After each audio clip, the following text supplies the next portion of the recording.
କନ୍ଦଳପୁରରୁ ନୂଆଗାଁ ପର୍ଯ୍ୟନ୍ତ ପ୍ରାୟ 80 kilometre 55 number ଜାତୀୟ ରାଜପଥ ନିର୍ମାଣ ଲାଗି 2017 ମସିହାରେ କେନ୍ଦ୍ର ସରକାର କୋଟି କୋଟି ଟଙ୍କା ବ୍ୟୟ ବରାଦ କରିଛନ୍ତି।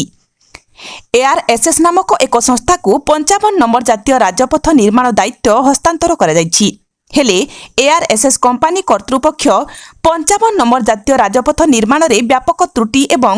କାର୍ଯ୍ୟଶୈଳୀରେ ମନ୍ଥରତାକୁ ନେଇ ଜନ ଅସନ୍ତୋଷ ଦେଖାଦେଇଥିବା ବେଳେ ଚଳିତ ଲଘୁଚାପ ଜନିତ ବର୍ଷାରେ ଜୋକଧାରୀ ଛକଠାରେ ନିର୍ମାଣାଧୀନ ଜାତୀୟ ରାଜପଥ ମାଟି ଅତଡ଼ା ଖାଇ ଭୁଶୁଡ଼ି ପଡ଼ିବାରୁ ଭାରୀ ଯାନ ଓଲଟି ପଡ଼ିଛି। ବିଶେଷ ସୂତ୍ରରୁ ଖବର ପାଇ ଘଟଣାସ୍ଥଳରେ ଜିଲ୍ଲାପାଳ ଜେ ସୋନାଲ, ଜିଲ୍ଲା ଆରକ୍ଷୀ ଅଧୀକ୍ଷକ ଅଙ୍କିତ କୁମାର ବର୍ମା, ଉପଜିଲ୍ଲାପାଳ ପ୍ରଶାନ୍ତ କୁମାର ତରାଇ ପ୍ରମୁଖ ଘଟଣାସ୍ଥଳରେ ପହଞ୍ଚି ଅନୁଧ୍ୟାନ କରିବା ସହିତ ଅଧୀକ୍ଷଣ ଯନ୍ତ୍ରୀ ଆଦର୍ଶ ପାଣିଗ୍ରାହୀ, ଏଆର୍ଏସ୍ଏସ୍ ପ୍ରୋଜେକ୍ଟ ମ୍ୟାନେଜର କିଶୋର ପରିଡ଼ା, एसडीओ शेखर सामलଙ୍କ नामରେ ଜିଲ୍ଲାପାଳଙ୍କ ନିର୍ଦ୍ଦେଶରେ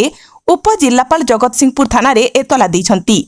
ଜିଲ୍ଲା ଆରକ୍ଷୀ ଅଧୀକ୍ଷକ ଅଭିଯୁକ୍ତଙ୍କୁ ଗିରଫ କରିବାକୁ ସାଧାରଣରେ ଦାବି ହୋଇଛି। ଜଗତସିଂହପୁରରୁ ଜ୍ୟୋତିରଞ୍ଜନ ପରିଡ଼ାଙ୍କ ରିପୋର୍ଟ। गोविंद ओझा सामाजिक कर्मी जगतसिंहपुर। जो NH 55 निर्माण अभियोग बड़ दुख परितापर विषय जो रास्ता आपड़ देखुए विभिन्न सोशल मीडिया भी हूँ जो मॉडल कौन गोटे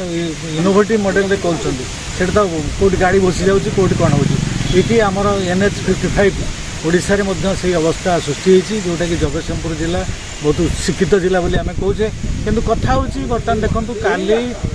आपणकर ना एफआईआर दिखाई कौट कंपानी स्टाफ मनारे किंतु आपण असल चोर खसी जाऊँगी जो एसडीओ जेई जो मैंने दायी से तुरंत कारण से देखिले एमाने काम कले तो पैसा सरकार दरमा आम दरमा नेल आम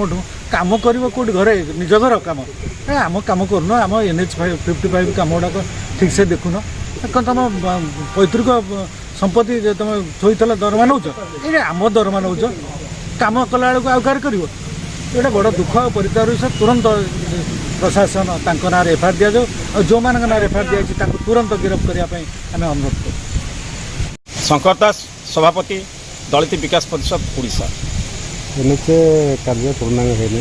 जिला प्रशासनिक अधिकारी मान जो पदक्षेप नहीं स्वागत योग्य पदक्षेप कारण अतीत ए विषय भी बारंबार स्वर उत्तोलन कर स्थानीय विधायक स्वर एआर जो कार्य करते निम्नमान तार आज ज्वलंत उदाहरण जिला प्रशासन को धन्यवाद दूसरी आंतरिकता सहित अभिनंदन जनाऊँ तुरंत सुपरिटेडेंट इंजीनियर एसडीओ NH 55 सहित एआरएस जो प्रोजेक्ट मैनेजर गिरफ करा जाओ कारण से पैतृक संपत्ति नुहे एटा प्रत्यक्ष और परोक्ष टैक्स सरकार नहीं करी NH 55 तैयारी करते तो तुरंत गिरफ आम दाबी करूँ जदि गिरफ न कराए आगामी दिन में जो जन आंदोलन सृष्टि हे ताप प्रशासनिक अधिकारी मैंने दायी रहे धन्यवाद। ता सहित आउ गोटे जिन आप दूरदृष्टि निक्षेप करुँच बालिकुदा तहसिल पाखर जो NH 55 जाऊँचे कणिया पर्यंत बर्तमान कौन पानी निष्कासन सुविधा रखी ना दी पट जाक बर्तमान पानीमय हो जाए तेणु आपाई भी तुरंत जिला प्रशासन स्टेप नि धन्यवाद।